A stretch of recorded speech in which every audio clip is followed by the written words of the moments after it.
Back home. Yes, and we've already got drama as we get ready for the draft. If you don't believe me, if you were missing this, don't any longer. There could be possible trade action going on towards the top. We were wondering, would the Celtics trade the pick for a big-time player instead of getting Fultz? Well, how about trading the opportunity to get Fultz and taking another draft pick? That's what could go on here.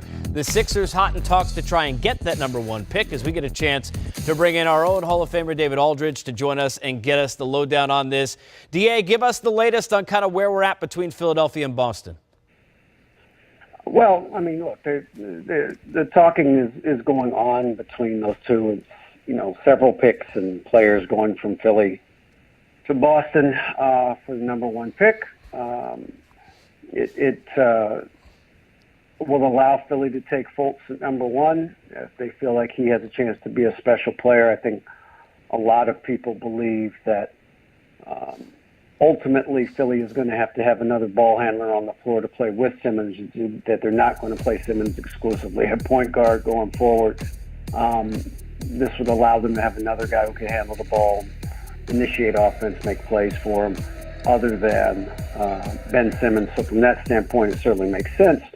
What it would allow Boston to do is move back 2 spots, basically, get a whole lot of extra draft picks, and still be able to take any number of players, whether it's Josh Jackson or Jason Tatum or any of the guys that they like there. So it's a win-win for them. And also, you hear a lot of rumbling. I would hate to say right now that it's definite, but certainly you hear that Boston would love to have some more draft picks to make a move to try and get Jimmy Butler this summer in a trade with Chicago. Having those extra first-round picks, one would be from the Lakers through Philly, and then there would be another pick involved. That would allow them to put a very nice package together this summer of several future first-round picks, along with maybe a player or two, and take a shot at Jimmy Butler, which would make sense if they don't believe that Paul George would re-sign in Boston, if he is definitely going to L.A. Makes sense. If they have some concerns about Gordon Hayward leaving Utah, that also makes sense because Utah is having a good season. Gordon Hayward's a big part of that. He feels very close to that organization. He may not want to leave Utah to go to Boston. So if they believe that those things are less likely than they may have been before, having an opportunity to go after Jimmy Butler would make some sense. And it would still allow them at 3 to take a dynamic, great young player to build on with their core.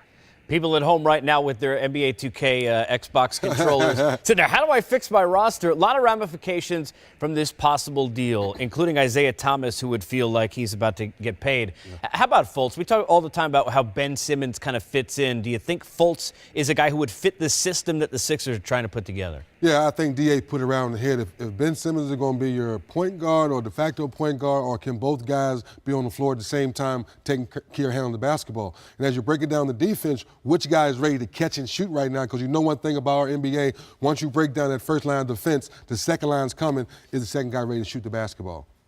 D.A., Lonzo Ball and LeVar Ball, we shouldn't forget him. The idea the whole time has been, well, it's Magic Johnson. He wants to be a Laker. It's got to work out. They didn't love that first workout. I know they met again this morning. Where are we on the relationship now between Ball and where the Lakers stand at pick number 2? Well, I don't think anything dramatic changed after today. I mean, the fact that they needed a second workout tells you all you need to know about where they are. He did not have a good workout. That gives them options to go in other directions. Certainly Josh Jackson, again, is a guy that a lot of people think is going to be a superstar in the NBA, so that makes would make sense for them at 2. Now, doesn't mean they won't take Ball, but I mean, certainly it puts other guys in the play, and I think other guys are in play with regard to that pick. You got to remember with Lonzo also, I mean, as well as he played in the tournament, he did not have a good game when UCLA played Kentucky, so it's an issue, and so that's something that as they get closer to the draft, I think he's in the mix still with the Lakers, but I don't think it's by any means a certainty like most people thought it was a week or a week and a half ago. D.A., always appreciate it. I know you will stay on the phones between now and the draft. We'll keep up with you all week long. Thanks again. Okay, guys. Thank you. All right, there's our own Hall of Famer, David Aldridge. So, look, the Ball Lakers thing, everybody has thought made so much sense. As DA points out, and I'm one of these people, a lot of people believe Josh Jackson might be not only the best athlete, but best player in the draft. So it's not a foregone conclusion. So when you look at the Lakers and you've seen Ball play, how good of a fit do you think he is with Magic and company? I think he's a good fit, but I think for America, we're going like this. Before and after. What do you mean? The noise. When you heard about Alonzo Ball, you heard about this player, you started watching him play.